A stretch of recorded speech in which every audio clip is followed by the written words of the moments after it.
helmet? HELMET. There is a every abbreviation right for everyone. H means what? ఎక్కడ పెట్టుకుంటారు H అంటే helmet ఎక్కడ పెట్టుకుంటారు? So H means head. E means eyes. Very good. L means X పెట్టుకుంటా helmet. L means what? Nice, lips. M means mouth. Nice. E means ears. T means very good. T the tongue. So అంత important అన్నమాట. Helmet పెట్టుకుంటే నీ complete హెడ్ను అది protect చేస్తాను అన్నమాట. ఎందుకంటే accident అనేది ఏంది మనకు చెప్పి రాదు. It's kind of unfortunate incidents అని కూడా కాదు. మన చాలా వరకు యాక్సిడెంట్స్ మన సేఫ్టీతోనే ముడిపడి ఉంటుంది. సేఫ్గా ఉంటే అన్ని ప్రికాషన్స్ తీసుకుంటే, సేఫ్టీ ప్రికాషన్స్ కానీ ట్రాఫిక్ రూల్స్ కానీ ఇవన్నీ తీసుకుంటే మనం 90% ఆఫ్ ద కేసెస్ యాక్సిడెంట్ నుంచి కాపాడుకోవచ్చు. ట్రాఫిక్ రూల్స్ అనేది అందరికి తెలుసు, కానీ మోస్ట్ ఆఫ్ ద కేసెస్ ఎవరు పాటించరు. ఎందుకంటే ఇక చెప్పి వీళ్ళు ఏంది విని అలవాటు అయిపోయింది. ఏం కాదులే, ఇక్కడ నుంచి ఇక్కడ దాకా పోయేటప్పుడు ఏం కాదులే అనుకుంటారు. కానీ మీకు గ్యారంటీ ఇస్తారా ఏం కాదని? లైఫ్ అనేది అన్ని క్యాల్కులేటెడ్ ఉంటుంది కదా, ఉండేది కదా. సో అందుకని మేము మళ్ళీ ప్రతి సంవత్సరం పెడుతూనే ఉంటున్నాం ఇట్లాంటి అవగాహన కార్యక్రమం అనేది. మీ అందరికీ అవగాహన రావాలి, మీ నుంచి మీ పెద్దవాళ్ళకి అవగాహన రావాలి. పెద్దవాళ్ళు చెప్తే ఇప్పుడు వినే స్టేజ్లో లేదు. మీరు చెప్తే అసలు మీ మాట వింటారు ఇప్పుడు.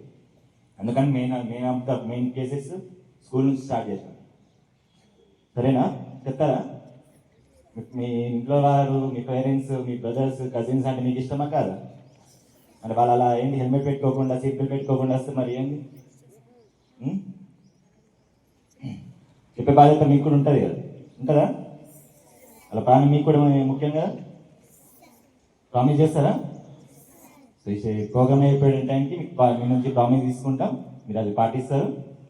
మీరు అక్కడ నుంచి మీ ఇంట్లో వాళ్ళ నుంచి కూడా ప్రామిస్ తీసుకొని వస్తారు. ఓకేనా? రేపటి నుంచి స్కూల్కి మేము కూడా రౌండ్ వేస్తాం, చూస్తాం ఇంకా ప్రామిస్ బ్రేక్ చేస్తున్నా పాటిస్తారని. సరేనా? అండ్ ఎలా వస్తారు స్కూల్కి అందరూ? బస్సులో వస్తారా? Bike, bus, by walk, on foot, ఇంకా ఆటోస్. సో ఏదో విధంగా మీరు డైలీ రోడ్ అనేది యూజ్ చేస్తూనే ఉంటారు. సో బేసిక్గా మీరు ఏంది రోడ్ నుంచి ట్రావెల్ చేసేటప్పుడు బేసిక్ ప్రికాషన్స్ చెప్తాను. సో ఎట్ సైడ్ ట్రావెల్ చేస్తారు రోడ్ మీద నడిచేటప్పుడు? లెఫ్ట్ సైడా రైట్ సైడా? Left side. So left side ఎప్పుడు ట్రావెల్ చేయాలంటే ఓన్లీ ఫుట్పాత్ ఉన్నప్పుడే ట్రావెల్ చేయాలి. ఫుట్పాత్ ఉన్నప్పుడు ఆ లెఫ్ట్ ఆర్ రైట్ ట్రావెల్ చేయాలి. సో యాక్చువల్గా ఫుట్పాత్ లేనప్పుడు ఇక్కడ ఉంటుంది ఫుట్పాత్, మన రోడ్ మీద ఉంటుందా? అయినా లెఫ్ట్ ట్రావెల్ చేస్తారా? సో లెఫ్ట్ ట్రావెల్ చేస్తే మీ వెనక నుంచి వచ్చే వెహికల్స్ మీకు ఉంటుందా ఐడియా? ఈ రోడ్ మీద రోడ్ మధ్యలో ఉంటారు, లెఫ్ట్ సైడ్ నుంచి వచ్చే వెహికల్స్, వెనక నుంచి వచ్చే వెహికల్స్, మీకు ఐడియా ఉంటుందా? సో అలా చేస్తే ఏమవుతుంది? మీ లైఫ్ అనేది వాళ్ళ చేతిలో పెట్టినట్టు. కరెక్టే కదా? సో మీ ప్రాణం అనేది మీకు ముఖ్యం కాదంట, వాళ్ళ చేతి మీద డిపెండ్ అవుతుందా? అందుకనే మీ రోడ్ మీద ట్రావెల్ చేసేటప్పుడు నడిచేటప్పుడు రైట్ సైడ్ నడండి. సో ఇన్ రైట్ సైడ్ నడిస్తే you will be facing the oncoming traffic.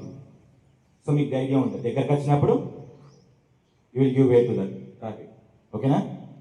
And cycle మీద వచ్చే వాళ్ళు ఉంటారు, సైకిల్ మీద నేర్చుకున్నారా సైకిల్? ఇప్పుడు మానేసింది అందరి బైకే ముట్టిందా? సో సైకిల్ మీద ట్రావెల్ చేసే వాళ్ళు ఎక్కడ ట్రావెల్ చేస్తారు? సో వెహికల్స్ అన్నీ లెఫ్ట్ నుంచి ట్రావెల్ చేయండి. సో సైకిల్ అంటే ఏం చేస్తారు?